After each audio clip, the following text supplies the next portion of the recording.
அன்னை தமிழ் கதைகள் சேனலுக்கு உங்களை அன்புடன் வரவேற்கிறோம்.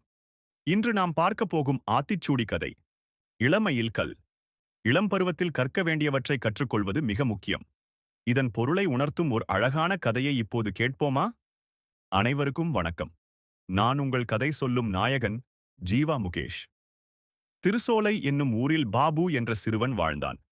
அவன் புத்திசாலி, ஆனால் படிப்பில் அக்கறை இல்லாதவன்.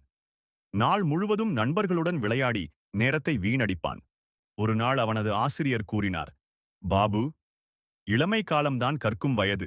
இப்போது கற்கவில்லை என்றால் பின்னர் எவ்வளவு முயன்றாலும் கடினமாகிவிடும். ஆனால் பாபு ஆசிரியரின் வார்த்தைகளை அலட்சியப்படுத்தினான். ஆண்டுகள் கடந்தன.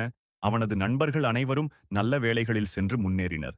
ஆனால் பாபு மட்டும் எந்த வேலையிலும் நிலைக்க முடியாமல் துயரத்தில் இருந்தான். ஒரு நாள் அவன் தனியாக அமர்ந்து யோசித்தான். நான் ஆசிரியரின் அறிவுரையை ஏன் பின்பற்றவில்லை? அப்போதுதான் அவனுக்கு உண்மை புரிந்தது.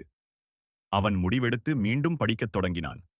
பிறகு முயற்சியுடன் படித்து வாழ்க்கையில் முன்னேற்றம் அடைந்தான். இந்த கதை நமக்கு சொல்லும் பாடம்: இளமை காலம்தான் கற்கவும் வளரவும் சிறந்த நேரம். அந்த வயதில் கற்ற அறிவும் நற்பண்புகளும் வாழ்க்கை முழுவதும் நம்மை வழிநடத்தும். அடுத்த முறை இன்னொரு ஆச்சரியமான கதையுடன் மீண்டும் சந்திப்போம். நன்றி, வணக்கம்.